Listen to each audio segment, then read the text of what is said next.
इलाहाबाद के श्रृंगवेरपुर का वर्णन अयोध्या कांड के सर्ग 50 और 52 में मिलता है। श्रृंगवेरपुर का नाम महर्षि श्रृंगी के नाम पर पड़ा है। वो एक महान तपस्वी संत थे जिनकी शादी राजा दशरथ की बहन शांता से हुई थी। कहते हैं उन्होंने ही सलाह दी थी राजा दशरथ को कि वो पुत्र कामेष्टि यज्ञ करें। जब श्री राम वनवास पर निकले तो वो श्रृंगवेरपुर पहुंचे महर्षि श्रृंगी और बुआ शांता का आशीर्वाद लेने के लिए।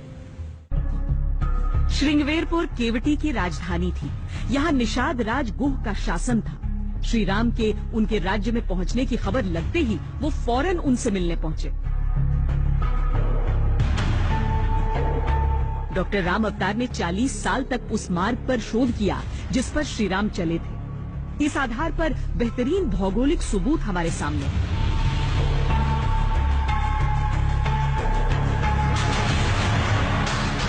पर रामायण काल से जुड़ा सबसे ठोस प्रमाण है निषाद राज के वंशजों की डीएनए मैपिंग। आनुवांशिक अध्ययनों से साबित हुआ है कि कोल जनजाति के लोग पिछले 11,000 साल से भारत में रह रहे हैं और उनके जीन दूसरे भारतीयों से मेल खाते हैं।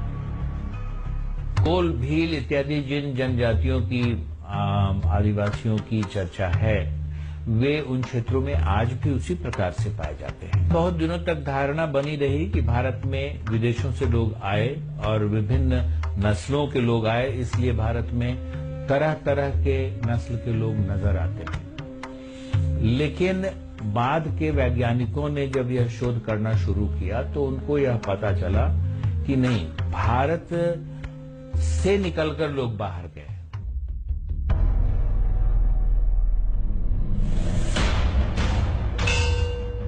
पुस्तकों में लिखा गया है कि मौजूदा भारतीय आबादी का इतिहास आर्य के आगमन के साथ जुड़ा है, पर एस्टोनिया में हुए एक शोध ने साबित किया कि ऐसा नहीं है।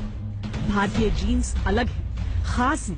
कोल जनजाति की आनुवांशिक निरंतरता यानी जेनेटिक कंटिन्यूटी तो 11,000 साल से कायम है।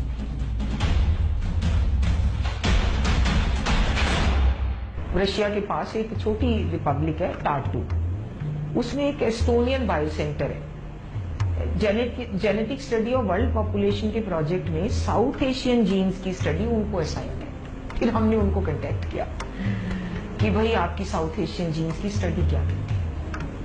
वहां से एक ज्ञानेश्वर चौबे लकीली इंडिया के भी एक प्रोफेसर है, साइंटिस्ट है, वो उनको हमने बुलाया।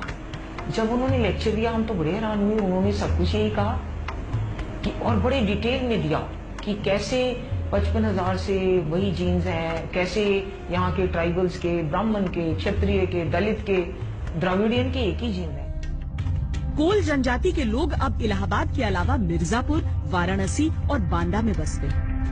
कोल, गोंड और भील जनजातियों पर हुआ शोध उनकी वंशावली को सीधे रामायण काल से जोड़ता है। करीब करीब उसी काल में एक खास तरह का डीएनए J2B, संघमित्रा सेन गुप्ता का रिसर्च है कि J2B उसी काल में उसी क्षेत्र से बढ़ना शुरू हुआ और अनेक देशों तक वो गया। तो निश्चित रूप से हम कह सकते हैं कि भगवान राम का काल यानी कि 5000 BC का काल एक काफी सक्रिय काल था, आर्थिक दृष्टि से विकास का काल था। तभी कोई जीन वहां से निकलकर और दूसरी जगहों में फैला।